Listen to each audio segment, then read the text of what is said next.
welcome back to another episode of the Yappin Yellow Jackets. I'm your host, Harry, and I'm with my co-host, Luke. Hey, what's up, guys? Luke here. Just a first year student at Tech. I like to talk about the school, its athletics, and everything related. And my other co-host, Seth. What's going on, guys? My name is Seth. I'm a first year student as well, and I'm here to argue with Luke today. On this week's podcast, we'll be doing a deep dive into all things about the athletic program at Georgia Tech. The first point of contention on this issue, does the athletic program generate money? Is it worth it to have an athletic program if it's not generating money? So I'll start with you, Luke. Universities will lose money when they invest in their athletics.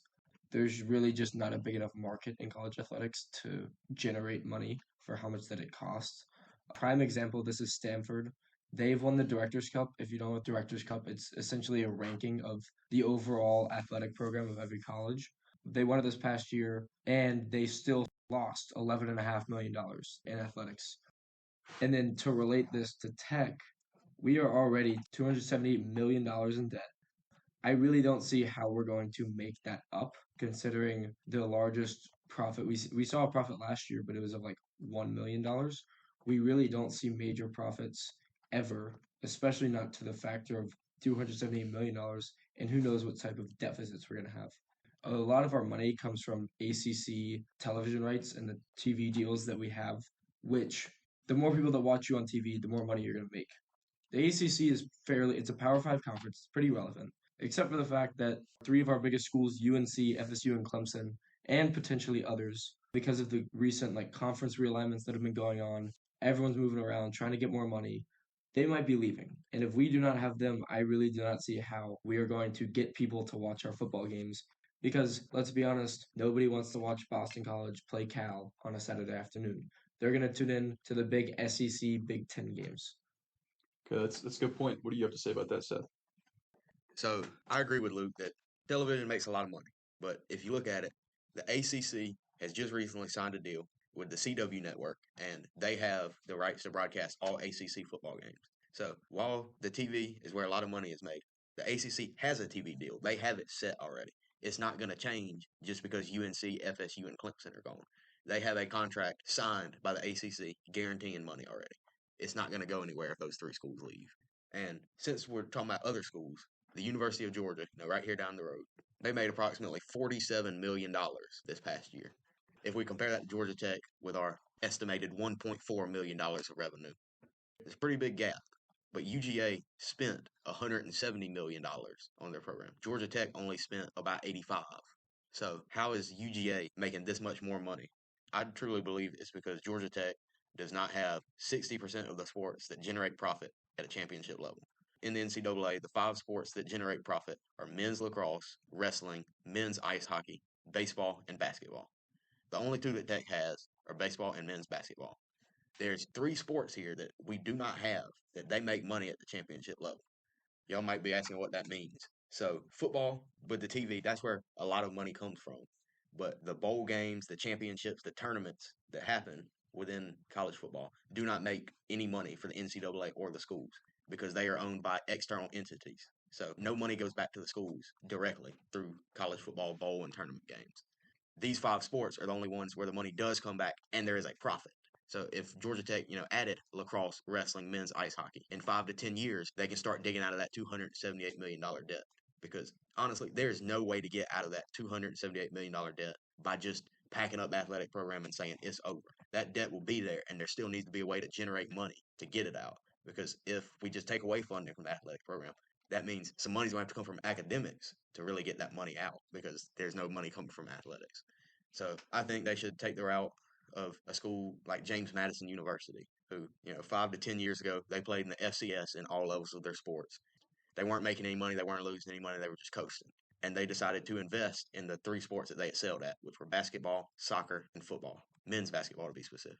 And so they invested in these 3 sports, dumped a lot more money into them. And these sports have been improved and improved. And now, as of 2023, all 3 schools are powerhouse Division I Sun Belt teams. The football team is in the top 25 teams in the country. The soccer and the basketball team are both undefeated at this point. You both made some good points. I think definitely, financially speaking, the athletic program, since it's not losing us money, according to Luke, we made $1 million in profit last year, which isn't a significant amount, but it is something. I think the athletic program would give us a an opportunity to maybe dig us out of that debt, like Seth was saying, especially since other schools have done similar things. So I'm on more of Seth's side at this moment. So some of the points that he brought up. But on to our next topic regarding the athletic program at Tech and whether it's worth it. How does the athletic program at Tech affect the social and cultural environment at Tech? Because obviously we're more of a academic school. Yeah, so just like we just said, we're academically inclined. Most of the students here, they came here for an education. They came here to work. They're not here to watch football games. A lot of the SEC schools, you'll see people who are going there because they want the SEC experience. They want to go to the tailgates. They want to spend their whole Saturday at a football game. Whereas at Georgia Tech, that's just not what the culture is like. You can ask people who go to Tech. You can ask people who don't go to Tech. You can go to a Georgia Tech tailgate. It's a very, very different environment than what you see in the SEC. And then there's the fact that we do generate a slight profit relative to our debt. It's very minimal, but we aren't even using that profit to help other academic programs. In the other schools that I'll mention, like LSU, UGA, and Texas, they use their money generated from athletics to benefit their academic programs. Problem is, well, one, we don't generate very much money at all, so it doesn't really make a difference. But even if we are generating money, we should use it for our academics because that's what all the students care about. The other thing is that, I mean, like I mentioned earlier, people aren't really going to the football games. You can see that in the ticket sales. We've had one sold out stadium in the last 4 years, realistically. We usually have roughly 10 to 15,000 seats open in every game. I mean, we've just had some really low attendance numbers over the past few years. People don't just want to go to the games. And then there's also the fact that if you really want people to go to games, you just got to get better. But that's a whole different argument. I guess it'd be a good time for you to jump in, Seth. I think Luke makes a solid point there. But let's just do a quick comparison for some of the data that I gathered. UGA won a national championship in football in 2021. And while Georgia Tech might not be at that point right now, after winning the championship, UGA set an all time record in applications. And for the class of 2027, they welcomed their biggest, most diverse, highest academic ranking freshman class ever. And a lot of that came from athletics. These people wanted to watch a very good football team. And while Georgia Tech might not be that way, they're trending that way. It's possible in the future. Having these more people on campus is just better for the community. So if you take away funding, the program goes to an all-time low. There's not going to be any people that want to come here for athletics. And another thing, people get excited about football.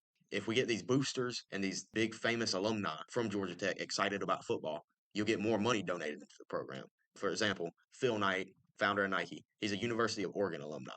He has donated back over $1 billion into the University of Oregon, and that has funded athletic and academic projects. So it's not just good for the athletic program; it also brings money into the academic program. And I mean, Georgia Tech's an academic school, so let's do some comparisons to similar schools. So I'm taking this data from the Directors Cup, which Luke mentioned earlier.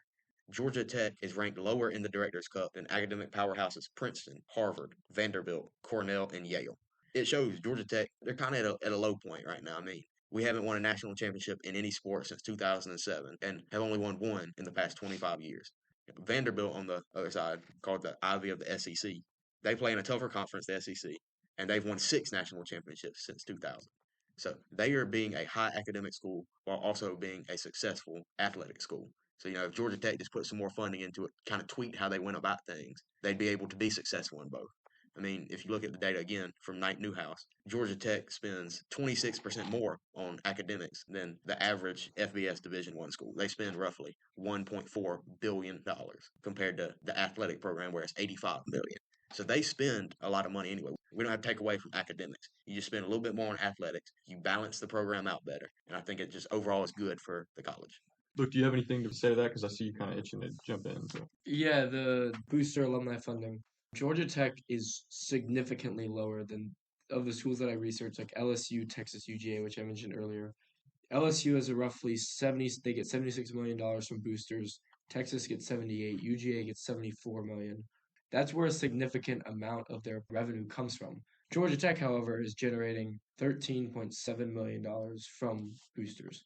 Now, that may seem like a lot, but compared to all the big football schools or the big athletic schools that are really generating money, it's not even comparable. And I really don't see how we're going to bump our alumni funding up by $60 million by just investing. I really don't think there's that many people that are this passionate about the football team at Georgia Tech. The environment just doesn't exist. Y'all both made really good points. Seth had a view such as the athletic debt being very high, and the only way to get out of that debt is to invest in the football program or the athletic program in general. But I think that overall, Luke, you had a more solid argument with Georgia Tech being a more academically inclined school. Obviously, shown in like the alumni donations being a fifth of Georgia, whereas we spend about half of what Georgia does on athletics. That kind of illustrates how Georgia Tech is different from other schools and how maybe the athletic spending at Georgia Tech should be reduced because while further investment may make us more money in the future, it has not proven to so far. So yeah, that concludes this episode of the Yappin Yellow Jackets podcast. Who do you think won the argument, Luke or Seth? We'll be back next week with more Georgia Tech related sports talk.